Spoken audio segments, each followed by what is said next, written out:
তো আমরা যদি এই দিনেই সিয়াম পালন করি তাহলে আমাদের এই আমলের সাথে ইহুদির আমল কি মিলে গেল না? এই একদিনের সিয়ামের পরিবর্তে আল্লাহ রাব্বুল আলামিন পিছনের 1 বৎসরের সাগীরা গুনাহ মাফ করে দিবেন।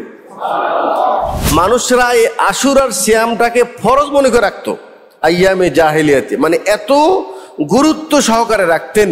তবে তার সাথে 9 তারিখ যোগ করে আমি আরেক দিন সিয়াম পালন করব, যেন সিয়ামও হয় ইহুদিদের বিরোধিতাও হয়। কেউ যদি কাজে কর্মে প্রচণ্ড গরম, অনেক কষ্টের কাজ করি, তাহলে শুধু 10 তারিখে সিয়াম পালন করলে সেটা কি হবে? আহলে হাদিস আন্দোলন বাংলাদেশ, আসুন পবিত্র কুরআন ও সহিহ হাদিসের আলোকে জীবন গড়ি। মুহররম মাসের 10 তারিখে সিয়াম পালন করা সুন্নত। এটাকে বলা হয় সিয়াম আশুরা। আশুর মানে আষাঢ়, আষাঢ় মানে 10, আর এখান থেকে আশুরা। সিয়ামের ফজিলত কি? আবু কাতাদা রাদিয়াল্লাহু তাআলা আনহু তিনি বলেন, রাসূল সাল্লাল্লাহু আলাইহি সাল্লামকে জিজ্ঞাসা করা হয়েছে আন সিয়াম ইয়াউমে আশুরা, আশুরার দিনে সিয়াম পালন করলে লাভ কি? রাসূল বললেন, আনা আহতাসিবু আন ইউকাফিরাস সানাতাল মাদিয়া, আমি আশা রাখি এই একদিনের সিয়ামের পরিবর্তে আল্লাহ রাব্বুল আলামিন পিছনের 1 বৎসরের গুনাহ, সাগীরা গুনাহ মাফ করে দিবেন। কারণ কি? ইবনে আব্বাস রাদিয়াল্লাহু তাআলা আনহু তিনি বলেন,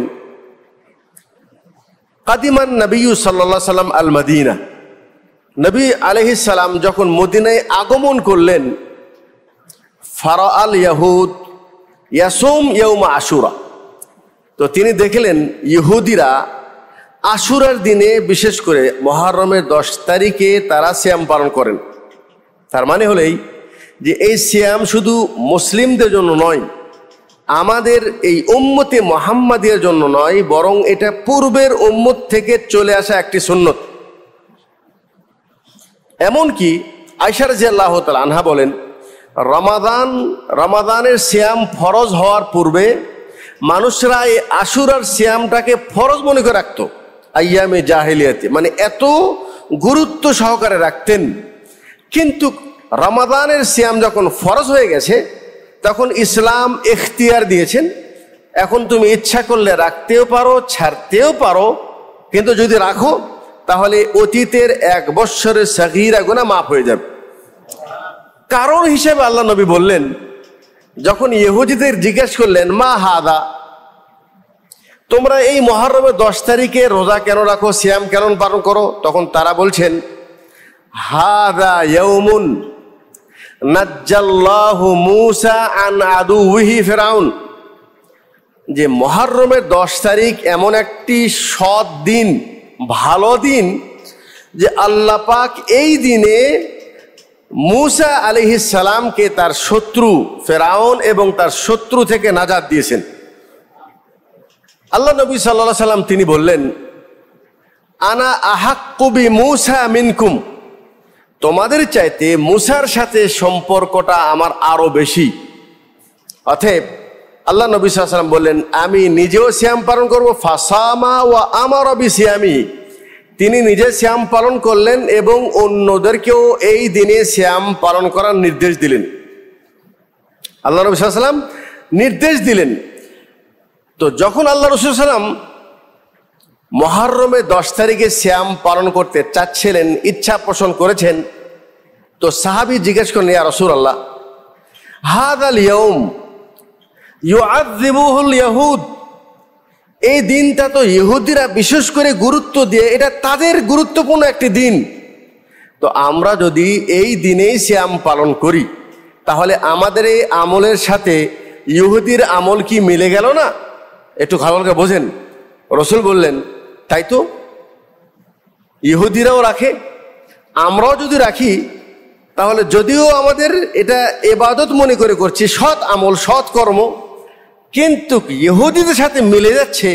তাই রাসূল বললেন, লা ইন বাকিতু, আমি যদি আগামী বছর বেঁচে থাকি, লা আসুমান্না তাসিআ, তখন আমি কি করব? 10 তারিখে সিয়াম রাখবই, যেহেতু এটার ফজিলত বেশি, তবে তার সাথে 9 তারিখ যোগ করে আমি আর একদিন সিয়াম পালন করব, যেন সিয়ামও হয় ইহুদিদের বিরোধিতাও হয়।